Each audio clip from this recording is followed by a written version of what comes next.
Assalamualaikum warahmatullahi wabarakatuh. Perkenalkan, nama saya Intan Wardani dengan NPM 2042409094 dari Universitas PGRI Selampari, Program Studi PGSD kelas 2D.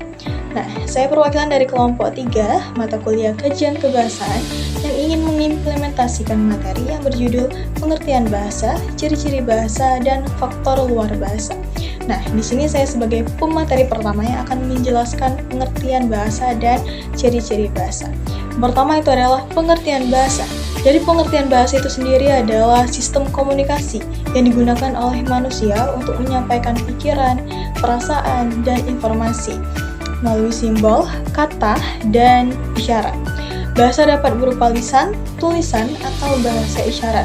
Dan juga bahasa ini memiliki aturan serta struktur tertentu yang memungkinkan pemahaman antara individu. Selain itu, bahasa juga berperan dalam membentuk budaya, identitas, dan interaksi sosial dalam suatu masyarakat. Baik, yang kedua itu adalah macam-macam bahasa berdasarkan kategori. Yang pertama itu adalah bahasa berdasarkan wujudnya.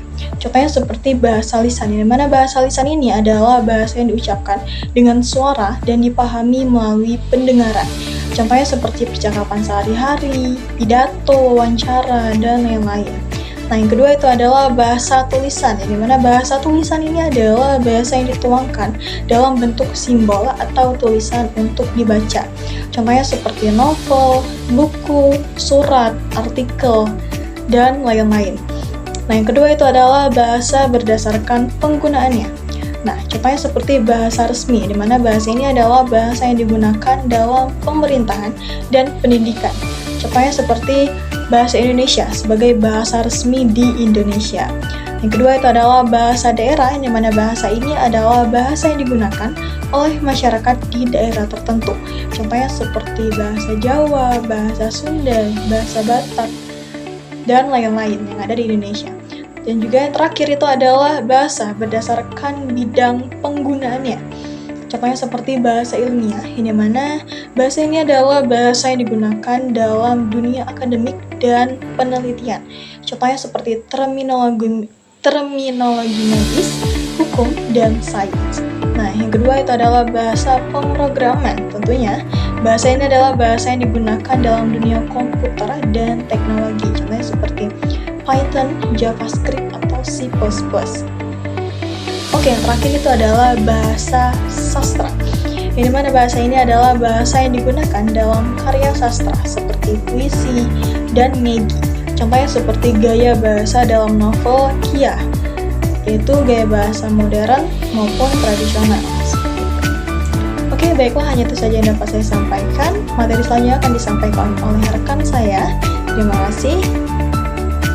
Assalamualaikum warahmatullahi wabarakatuh. Sebelumnya kenalin, nama aku Septian Danjung Pratama dengan NPM 2042404178. Jadi di video kali ini saya akan jelasin beberapa materi, memaparkan materi terkait tentang ciri-ciri bahasa dan juga fungsi bahasa itu sendiri.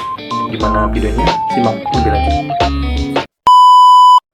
Oke, jadi kita langsung saja masuk ke materi pertama, masuk ke ciri-ciri bahasa yang pertama, yaitu bahasa itu adalah sebuah sistem lambang yang berbentuk bunyi. Nah, maksudnya itu gimana sih?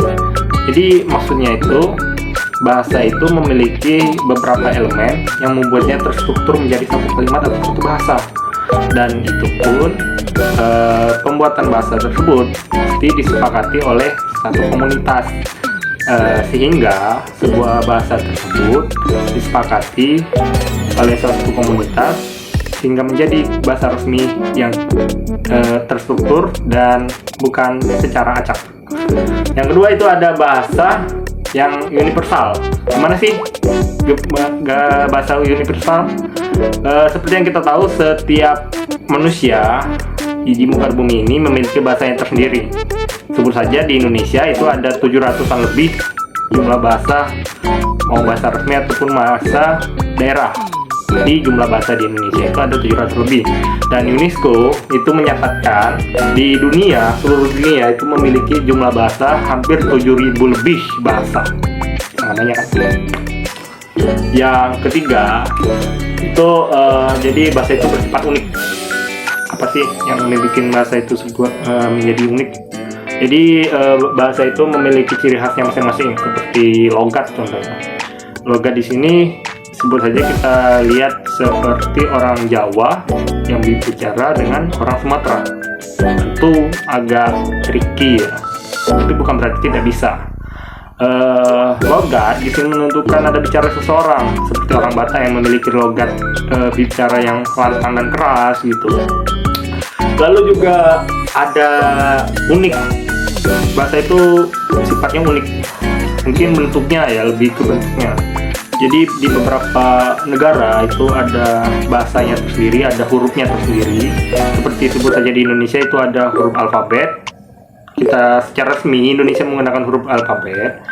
Di Jepang itu ada namanya huruf kanji, dan juga di Arab itu ada namanya huruf hijaiyah, digunakan di kalangan Timur Tengah. Oke, itu tadi penjelasan terkait tentang ciri-ciri bahasa. Lanjut materi kedua, kita masuk ke fungsi bahasa itu sendiri. Nah, di fungsi bahasa ini ada terbagi menjadi dua jenis, yaitu fungsi secara umum dan secara khusus gitu.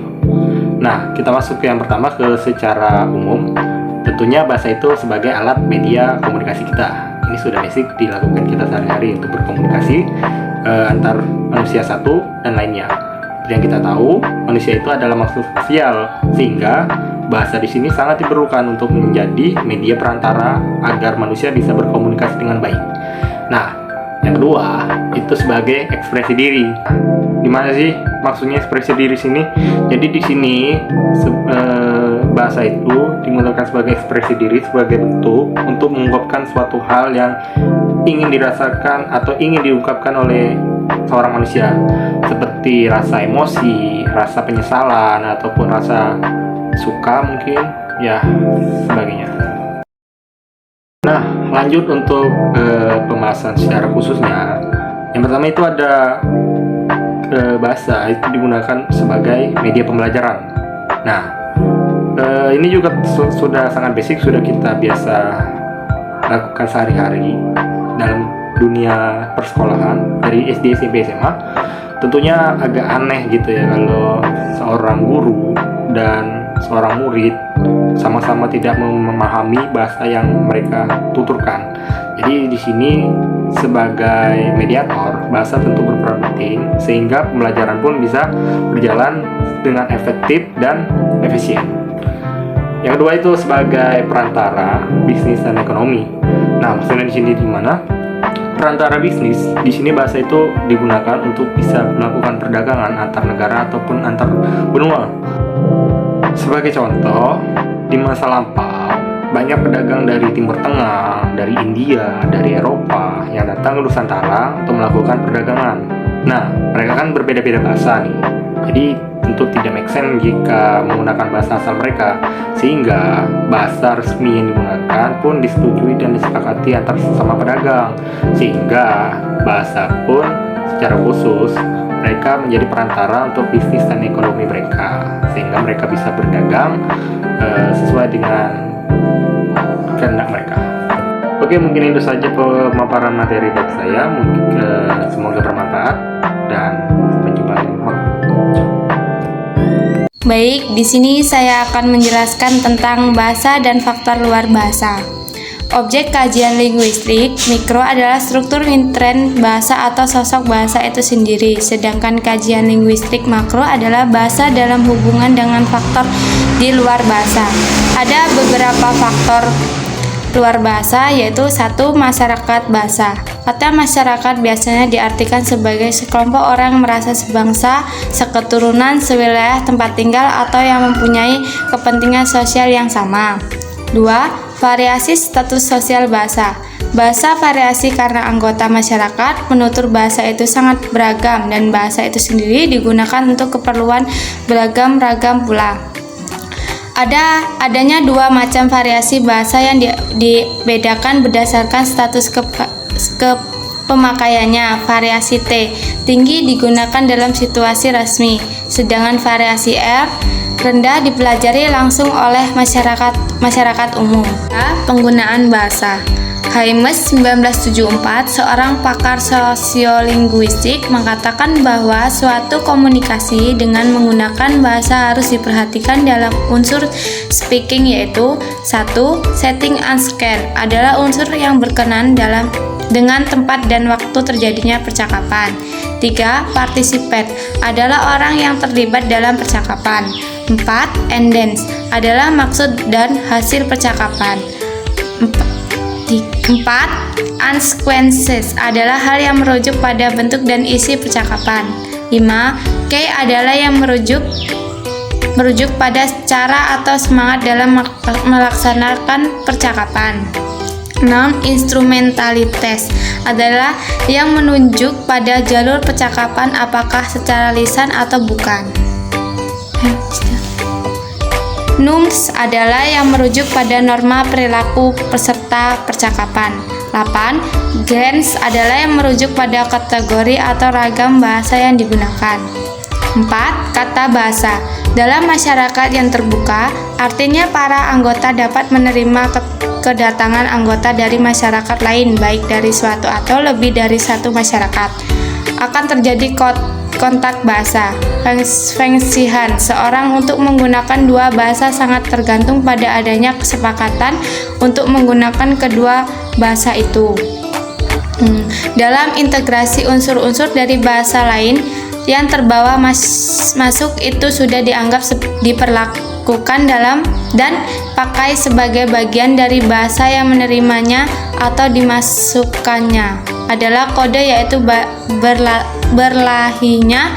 berlahinya penggunaan suatu kode ke dalam kode yang lain. Bahasa dan budaya dalam sejarah linguistik ada suatu hipotesis yang sangat terkenal mengenai hubungan bahasa dan kebudayaan. Hipotesis dikeluarkan oleh Enver Sapir dan Benjamin Ledward yang menyatakan bahwa bahasa mempengaruhi kebudayaan, atau lebih jelas dapat mempengaruhi cara berpikir dan bertindak anggota masyarakat penuturan. Jadi bahasa menguasai cara pikir dan bertindak manusia.